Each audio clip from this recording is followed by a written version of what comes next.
In the name of Allah, who is the most beneficent and the most merciful, I hope that you are in a good best health and spirit. This is me Abdul Rahman Yasin. बात करेंगे सूबाई निगरान हुकूमत के बारे में, जो पंजाब के ऊपर जो केयर टेकर गवर्नमेंट है और जो KPK के ऊपर जो केयर टेकर गवर्नमेंट निगरान सेटअप लगाया गया, निगरान हुकूमत लगाई गई, वो इस टाइम बिल्कुल दौर के ऊपर गैर आइनी हो चुकी है। आइन क्या कहता है कि आइन जो मुद्दत बताता है एक गवर्नमेंट की, जो केयर टेकर गवर्नमेंट होती है, जो कि सूबाई लेवल के ऊपर लगाई जाती है या फिर वो फेडरल लेवल के ऊपर लगाई जाती है, वफाक की सब असम्बलियों के ऊपर या फिर वो सूबों की असम्बलियों के ऊपर जो लगाई जाती है सूबाई लेवल के ऊपर, इनकी मुद्दत क्या होती है।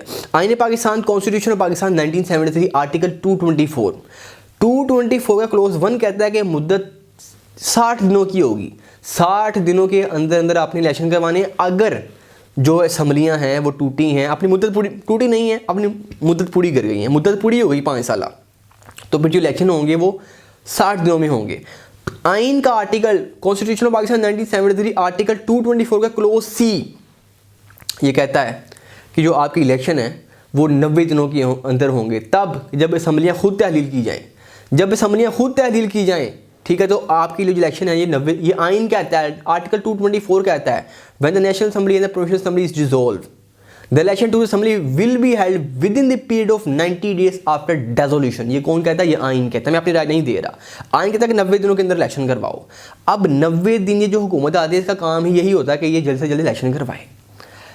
अगर ये हुकूमत ये समझ के बैठ जाए कि जी तख्त तो हमारा है, इस तख्त पे तो मज़े ही बड़े हैं, प्रोटोकॉल जब उसको लगे हो कि जी मसला को नहीं चलन दे हो, तो ये गैर आइनी काम हो जाता है, ये इलीगल हो जाता है। इलीगल यानी कि गैर आइन, जब काम गैर आइनी हो गया, यानी कि जो आपकी पंजाब की गवर्नमेंट है, केयर टेकर गवर्नमेंट जो मोहसिन नकवी के पास है, ये गैर आइनी हो चुकी है। जब गवर्नमेंट गैर आइनी हो चुकी है, इसका मतलब कि आइन की वक़्त ख़त्म, आइन की वोलेशन शुरू हो गई बगैर किसी वजह के, बगैर किसी ग्राउंड के। जब आप 90 दिनों में इलेक्शन ना करवाएं, ठीक है, तो इसका मतलब है कि आइन के ऊपर अमल दरामद नहीं हो रहा, आइन के ऊपर इम्प्लीमेंटेशन नहीं हो रही। जब आइन गैर आइनी काम हो गया, इसका मतलब आइन की वक़्त ख़त्म।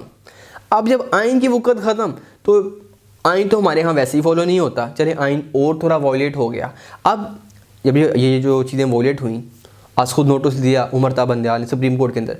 अभी जो सुप्रीम कोर्ट ने नोटिस लिया, जो ये आज खुद नोटिस लिया, इसमें उन्होंने जो फैसला दिया बंदयाल साहब ने कि 14 मई को इलेक्शन हर सूरत में होंगे, मुशावरत कर लें एक साथ इलेक्शन करवाने के ऊपर, नहीं तो 90 दिनों के अंदर इलेक्शन होंगे।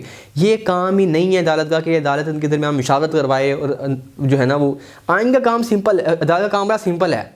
चीज़ें वायलेट हुई हैं, ठक पकड़ के इनको सजा लगाए, ठीक है। ये अदालत का बड़ापन है कि अदालत टाइम दे रही है कि जी आप आपस में मुशावरत कर लें, जो है ना वो सियासी बहरान आ जाए। आइन कह वो कोर्ट कह रही जी मुशावरत कर लो।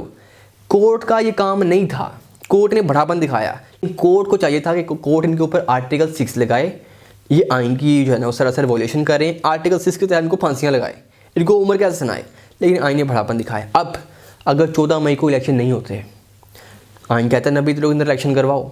अगर 90 दिनों के अंदर अंदर इलेक्शन नहीं होते, 90 दिन तो खैर गुजर चुके हैं, 14 मई को इलेक्शन अगर नहीं होते, 14 मई को, तो फिर आइन तो आगे वॉयलेट हो चुका है। फिर अदालतों का वजूद ख़त्म हो जाएगा। आप आगे आपके आइन का वजूद ख़त्म हुआ। अब आइन के वजूद को बचाने के लिए अदालतें खड़ी हुई। अब अगर अदालतों का फ़ैसला नहीं माना जाएगा, अदालतों का फ़ैसला अगर नहीं माना जाएगा, तो ये सुप्रीम अथॉरिटी ये कह रही है, सुप्रीम कोर्ट और चीफ जस्टिस ये बात कह रहा है कि जी 14 मई को होंगे, 14 मई को इलेक्शन नहीं होंगे, तो फिर अदालतों का वजूद ख़तरे में है। तो फिर सुप्रीम कोर्ट के नीचे हाई कोर्ट के नीचे सेशन सिविल, जितने भी कोर्ट्स हैं, इन सब के जो जजमेंट होती हैं, अदालतों के जो फैसले होते हैं, उनकी कोई अहमियत नहीं रहेगी। ना तो उसके ऊपर कोई पुलिस इंप्लीमेंट करेगी, ना कोई लोग इंप्लीमेंट करेंगे, कत्ल वारत आम होगी, सरेआम बदमाशियाँ होगी, क्योंकि यहाँ पे तो कोर्ट का किसी ने सुनी नहीं।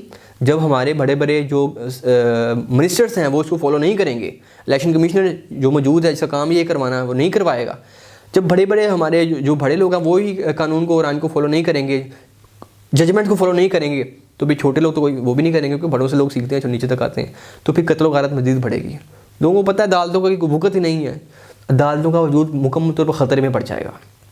14 मई है, अगर 14 मई को इलेक्शन नहीं ना होते, तो ये एक कह लें कि एक बड़ी अजीब सी सिचुएशन पाकिस्तान में क्रिएट हो जाएगी, क्योंकि इसका रद्दमल आएगा। इसका जो रद्दमल आएगा वहाँ फिर गैरानी तरीके से इसका रद्दमल देगी, क्योंकि गैरानी हरकत हो गई है, हुकूमत ने गैरानी हरकत की है, तो अवाम भी गैरानी तरीके से इनके ऊपर चढ़ जाएगी। और ये बहुत बड़ा मसला होगा, क्योंकि कोई भी आज तक कोई, ये पाकिस्तान की तारीख में फर्स्ट टाइम ऐसा हो रहा है कि बगैर किसी ग्राउंड के, बगैर किसी वजह के इसको तोल दी जा रही है।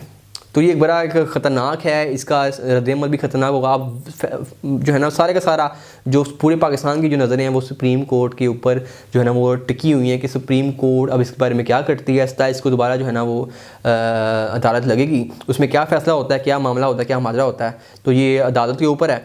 अल्लाह से दुआ है कि अल्लाह मेरे मुल्क का हामी नासिर हो। मुझे दीजिए इजाज़त। वमा अलैना इल्लल बलागुल मुबीन। Thank you.